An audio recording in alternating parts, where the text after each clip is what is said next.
오늘도 하루의 첫 시간 새벽에 자리에 나오신 성도님들께 하나님의 인도가 그리고 하나님의 은혜가 있기를 소망합니다. 사도신경 고백함으로 새벽 기도를 시작하도록 하겠습니다.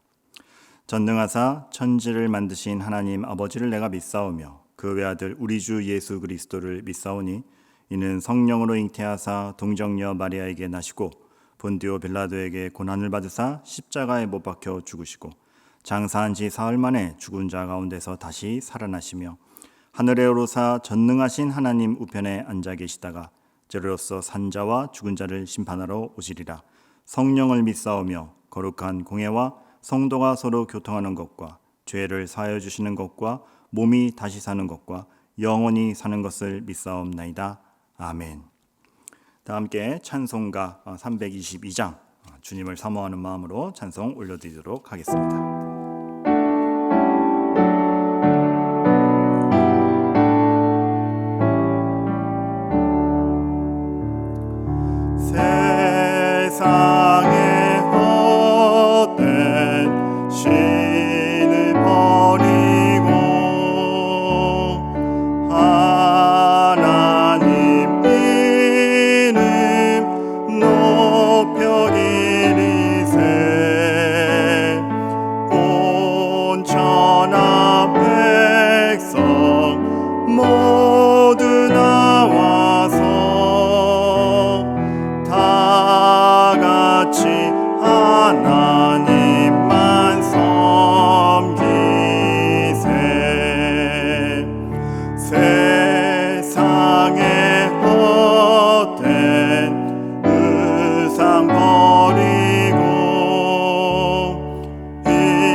오늘 우리가 나눌 하나님의 말씀은 잠언 15장 1절에서 18절까지의 말씀입니다. 제가 읽도록 하겠습니다. 유순한 대답은 분노를 쉬게 하여도 과격한 말은 노를 격동하느니라. 지혜 있는 자의 혀는 지식을 선히 베풀고 미련한 자의 입은 미련을 쏟느니라. 여호와의 눈은 어디서든지 악인과 선인을 감찰하시느니라. 온순한 혀는 곧 생명나무이지만 패역한 혀는 마음을 상하게 하느니라. 아비의 훈계를 업신여기는 자는 미련한 자여 경계를 받는 자는 슬기를 얻을 자니라. 의인의 집에는 많은 보물이 있어도 악인의 소득은 고통이 되느니라. 지혜로운 자의 입술은 지식을 전파하여도 미련한 자의 마음은 정함이 없느니라. 악인의 제사는 여호와께서 미워하셔도 정직한 자의 기도는 그가 기뻐하시느니라. 악인의 길은 여호와께서 미워하셔도 공의를 따라가는 자는 그가 사랑하시느니라. 도를 배반하는 자는 엄한 징계를 받을 것이요 견책을 싫어하는 자는 죽을 것이니라. 소울과 아비돈도 여호와 앞에 드러나거든 하물며 사람의 마음이리요 거만한 자는 견책받기를 좋아하지 아니하며 지혜 있는 자에게로 가지도 아니하느니라. 마음의 즐거움은 얼굴을 빛나게 하여도 마음의 근심은 심령을 상하게 하느니라. 명철한 자의 마음은 지식을 요구하고 미련한 자의 입은 미련한 것을 즐기느니라. 고난받는 자는 그날이 다 험악하나 마음이 즐거운 자는 항상 잔치하느니라. 가산이 적어도 여호와를 경외하는 것이 크게 부하고 번뇌하는 것보다 나으니라.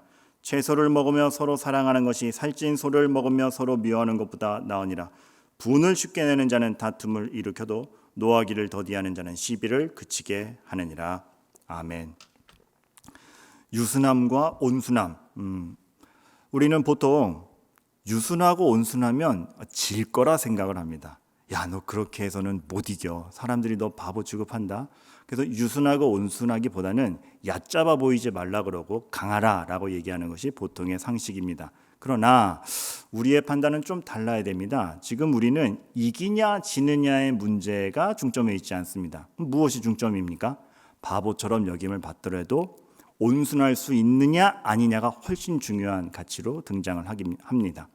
승리가 목적이 아니라 거룩한 자로 서 있는가가 훨씬 중요한 가치로 서 있다라는 것이죠. 그래서 오늘 첫 마디는 이것입니다. 유순한 대답은 약하게 얘기해. 그 얘기를 하는 것이 아니라 우리가 유순한 인품을 품고 살 수 있는 사람인가, 그것에 대해서 오늘의 말씀은 얘기를 하고 있는 것이죠. 온순과 유순이 가져다 주는, 앞서 얘기했듯이 혹시 그래서 내가 무시받는 입장이 될지라도 그로 말미암아 주변에 화목을 가져다 줄 수 있다면 그것이 더 큰 가치 아닌가, 이런 식으로 생각할 수 있는 게 바로 성도인 것입니다. 그 너머를, 눈앞에 이기고 지냐의 문제를 넘어서는 더 큰 가치를 생각할 수 있는 것, 그것이 바로 잠언이 말하는 하나님의 지혜요, 하나님의 생각에 부합한 자이리라 생각이 되는 것입니다. 그러한 주제로 오늘 본문이 1절부터 18절까지 이어져 있는데, 문제는 너무 깁니다. 그리고 1절부터 18절까지 하나하나 문장은 따로따로 눈에 들어오는데 전체를 하나로 묶기란 쉽지 않습니다. 그래서 여러분께서 오늘 내용을 좀 잘 흡수하실 수 있도록 세 가지로 한번 묶어보려고 합니다. 사실 이렇게 여러 가지 얘기가 나와 있는 것 같지만 세 가지로 오늘의 본문은 따로따로 카테고리를 구분할 수 있습니다. 먼저 첫째, 오늘 본문에서 그래서 유순한 자가 무엇인가, 또 어떤 삶의 가치를 가져야 되는가를 말함에 앞서서 먼저 묶을 수 있는 하나의 주제는 첫 번째, 분명한 하나님의 다스림이 있다라는 사실입니다. 본문에서 먼저 분명하게 짚는 것은, 때마다 짚어주는 것은 하나님이 다스리고 있어라는 부분입니다. 어디가 그렇습니까? 예를 들어 3절과 11절이 그렇습니다. 3절, 여호와의 눈은 어디서든지 악인과 선인을 감찰하시느니라. 11절, 스올과 아비돈도 여호와 앞에 드러나거든 하물며 사람의 마음이리요. 영역에 제한받지 않는 하나님의 다스림이 있다라는 것입니다. 교회만 다스리는 것이 아니라, 의인만 다스리는 것이 아니라 저 난잡한 악인도 하나님이 다 주권으로 붙잡고 있다. 스올과 아비돈, 그 어둠의 자리, 이거는 뭐 전혀 하나님의 영역이 아닐 것 같은 것도 하나님이 다스리실 뿐더러 겉보기뿐만 아니라 사람의 마음까지 다 지금 다스리고 보살피시는 것이 하나님의 다스림이다. 오늘 본문은 얘기하고 있는 것이죠. 우리는 그래서 그 하나님을 의지하고 인식해야 됩니다. 하나님이 모든 영역을 다스리신다. 우리가 익숙한 말이죠. 믿음이 있으신 분들은 당연하지, 우리가 하나님이 모든 걸 다 다스리신다는 건 인정하지라고 말합니다. 정말요? 체크해보면 그렇지 않습니다. 사실 우리는 하나님이 다스리신다라는 것을 개념과 명제로는 알고 있는데 실제 감정으로서는 체감하지 못합니다. 어떤 부분에서 그렇습니까? 조금만 비극이 닥쳐도 하나님이 계시다면 왜 이런 일이 나에게 생겨? 라고 불평을 하거나, 어떻게 저렇게 악한 사람이 나보다 잘 살아? 라는 의심과 불평을 할 때마다 우리는 하나님의 다스림을 사실은 인정하지 않는 것이나 다름없습니다. 하나님의 다스림을 인정한다는 것은 내가 납득할 수 있는 사실만 이렇게 마음으로 받아들인다는 뜻이 아니라 그 상황 자체에서 이거 왜 이러지? 어떻게 저런 사람이 이렇게 계속 잘 살 수 있어? 어떻게 저런 악한 사람이 여전히 돌아다닐 수 있어라고 하는 현실에서 일시적인 것이요, 그럼에도 불구하고 이 세상과 역사는 하나님의 의도대로 흐르고 있다라는 것을 받아들이며 인내할 수 있는 사람, 그것이 바로 성도요, 그것이 바로 하나님의 분명한 다스림을 아는 사람입니다. 그렇다면 두 번째 카테고리, 두 번째 묶음, 그렇다면 그 하나님의 다스림에 어떻게 반응하느냐, 우리는 이런 말씀들을 오늘 본문에서 찾아낼 수 있습니다. 어떤 부분이 그렇습니까? 하나님의 다스림에 어떻게 반응하냐? 5절에서 그것이 나옵니다. 아비의 훈계를 업신여기는 자는 미련한 자요, 경계를 받는 자는 슬기를 얻을 것이니라. 12절에도 나옵니다. 거만한 자는 견책받기를 좋아하지 아니하며 지혜 있는 자에게로 가지도 아니하느니라. 이게 왜 하나님의 다스림에 대한 반응이에요? 아비의 훈계를 업신여기는 자, 이것은 단지 아빠 말을 잘 듣느냐 안 듣느냐, 효자냐 불효자냐 이거 얘기하는 것이 아닙니다. 아비의 훈계를 업신여기는 자 혹은 아비의 훈계를 수히 듣는 자, 무슨 차이입니까? 내 생각이 다 맞지 않지. 내가 아는 것이 전부가 아니지. 그렇기 때문에 나는 누군가의 조언을 들을 줄 알아야 되지. 나보다 앞선 사람들의 조언을, 가르침을 받아들일 줄 알아야 되지 라고 겸손한 마음을 갖는 것이 바로 성도라는 것입니다. 하나님이 이 세상을 다스리고 계시지, 그렇기 때문에 나의 판단과 나의 생각대로 다 하지 아니하고 하나님의 말씀을 따라 내가 행동해야지. 그 행간에는 그래서 하나님이 나에게 아비로 세우시니 어른의 권위도 인정하며 내가 그것을 받아들여야지. 나에게 다 납득되고 만족스러워서가 아니라 그 하나님의 다스림을 인정하기 때문에 나올 수 있는 겸손함 그리고 순종인 것입니다. 맹목적인 순종과 굴종이 아니라 하나님이 다스리고 계시기 때문에 인정하는 나의 겸손. 그런 겸손이 누구에게 드러났습니까? 솔로몬이 그러지 않았습니까? 한 나라의 왕이 됐음에도 자기 마음대로 다 하려 하지 아니하고 뭘 요구했죠? 듣는 마음을 내게 주사. 그 듣는 마음이 역본에 따라 지혜로 번역이 되죠. 하나님의 계심을 알고 하나님의 다스리심을 아는 자, 그가 하나님의 말씀을 듣습니다. 그가 어떤 조언을, 견책을 사소하게 여기지 않습니다. 너나 잘해 이렇게 반응하지 않는 것입니다. 우리는 항상 내 생각이 최고입니다. 되게 자중심적이어서 누가 이렇게 딱 조언을 해대거나 너 그러면 안 될 것 같아라고 하면 알았어 이렇게 반응하죠. 그런데 거기서 겸허해질 수 있는 사람이 성도라는 것입니다. 그런 부분이 있군요. 감사합니다. 우리는 그렇게 반응해가는 것이죠. 사실 그렇게 반응하지 못하는 것이 인간의 타락의 본질입니다. 권위를 인정하지 않고 자기 생각대로 하려는 의지. 그래서 하나님이 사실은 애초부터 경고하신 게 있었습니다.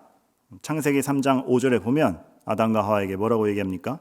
선악과를 두고 너희가 그것을 먹는 날에는 너희 눈이 밝아져 하나님과 같이 되어 선악을 알 줄을 하나님이 아심이니라. 선악을 알게 되면 더 좋은 거 아닌가? 그런 뜻이 아니라 하나님이 우리가 똑똑해지기를 막은 것이 아니라 여기서 선악을 알 줄을 하나님이 아셔서 그걸 막으셨다라는 얘기는, 선악을 안다는 것은 선악을 내 마음대로 결정한다라는 뜻입니다. 그러니까 3장 5절의 이 경고는 너희 눈이 밝아져서 하나님 빼고 내 생각이 맞다라고 선악을 내 스스로 결정하는 거, 그거를 하나님이 막으신다라는 것인데, 뱀은, 사탄은 그 말을 교묘히 꼬아서 야 하나님이 너희들 막고 있어 라고 얘기를 한 것이죠. 태초에서부터 나왔던 싸움인 것입니다. 내 자의적인 행동을 할 것이냐 아니면 하나님의 다스림 안에서 생각하고 판단할 것이냐. 하나님의 다스림 안에서 생각하고 판단한다면 우리는 훈계를 인정하는 사람인 것이죠. 누군가의 조언에 대해서 겸손히 받아들이는 것이죠. 불평하고 따지기보다 인내하고 그렇군요, 성장해가는 태도, 성도의 자세인 것입니다. 그럴 수 있는 사람과 아닌 사람의 삶의 질의 차이는 크게 나타납니다. 그래서 오늘 본문에서 세 번째로 묶을 수 있는 카테고리는 이것입니다. 세 번째, 하나님의 다스림 안에 있는 삶과 아닌 삶. 하나님의 다스림을 인정하고 그 말을 수히 듣는 사람과 아닌 사람의 삶의 태도는 굉장히 다르게 드러나는데, 먼저 1절, 그것이 1절인 것이죠. 유순한 대답이 분노를 쉬게 하여도 과격한 말은 노를 격동하느니라. 네, 하나님의 다스림을 인정하는 사람 유순하게 대답합니다. 왜? 내 말이 다 맞지 않고 저 사람도 하나님이 키워가실 거고, 그러나 저 사람에게 지금 필요한 말이 있고 저 사람을 애정으로 바라본다면 그를 과격한 말로 제압하기보다는 유순한 말로 하려고 합니다. 그러나 하나님의 권위를 인정치 않은 사람은 어떻게 합니까? 자기를 증명하려 하고 이기려 하고 타인을 제압하려 하고 우세한 위치를 점하려 하고 지지 않으려고 하고, 이게 전부인 겁니다. 그러나 오늘 말씀은 그러지 말라는 것입니다. 우리는 말을 유순하게 할 줄 아는 사람이어야 합니다. 이기는 것이 목표고 사람을 재고 들어가서 지적질하는 그러한 유형의 사람들이 아니라 은혜와 사랑 안에서 하나님의 다스림과 은혜와 겸손 가운데서 애정을 두고 말할 수 있는 온유한 말, 필요한 말을 해도 그것이 상대방을 사랑하는 마음으로 하는 말들을 뱉어낼 수 있는 사람, 단지 언어 습관이 좋아야 돼가 아니라 그런 말이 나올 수 있는 사람으로서의 심성을 갖추어라. 그래서 그것이 의인이기 때문에, 그러한 하나님의 다스림을 품고 있는 사람이 의인이기 때문에 6절, 의인의 집에는 많은 보물이 있어도 악인의 소득은 고통이 되는 것입니다. 의인은 그것을 선하게 활용합니다. 악인은 남을 압제하는 데 씁니다. 고통이 커지죠. 똑같은 칼을 가지고 있어도 수술하는 의사에게 맡기면 사람을 살리는 칼이 되어도 강도에게 맡기면 남을 죽이는 칼이 되듯, 우리가 어떠한 심령으로 이 세상을 누리고 있느냐, 오늘 1절부터 18절까지의 말씀은 그런 시선에서 여러 가지를 정리하고 있는 겁니다. 재미지게 읽으실 수 있습니다. 하나님의 다스림이 나오네. 그거에 반응하는 것에 나오네. 그것에 따라 삶의 질 차이가 어떻게 나오는지 나오네. 구분하셔서 보시면 오늘의 이 말씀들이 묵직하게 들어올 것입니다. 오늘 나를 만난 누군가가 이러한 하나님의 다름을 맛보고 저 사람은 달라? 무슨 가치가 있는 거지? 격려를 맛보며 너를 만났더니 내가 활로를 얻는다. 그럴 수 있는, 나도 선한 심정으로 살아갈 뿐만 아니라 상대방도 변모시킬 수 있는 그러한 인자와 애정을 가진 우리들이 되기를 주님의 이름으로 축원합니다. 기도하겠습니다. 하나님 아버지, 세상은 이기는 것이 목표입니다. 그래서 온유함은 없고 과격함만 있습니다. 그러나 우리는 다릅니다. 하나님이 주신 사랑과 은혜와 온유를 입었습니다. 우리의 인생으로 말미암아 세상이 하나님의 다스림을 맛보고 선한 길로 인도되게 하옵소서. 오늘의 은혜를 구하며 예수 그리스도의 이름으로 기도하옵나이다. 아멘. 주신 말씀 기억하면서 두 가지 기도 제목을 나눕니다. 첫 번째, 오늘도 하나님의 다스림이 세밀하게 내 인생에 미치는 줄 알고 그 다스림을 인정하고 불평치 않고 감사하게 하소서. 두 번째, 나의 유순한 말과 자비로운 마음이 오늘 하루 나의 이웃 누군가는 만날 텐데 그 이웃을 회복하게 하옵소서. 다 함께 기도하신 후에 개인 기도하도록 하겠습니다. 기도하시겠습니다.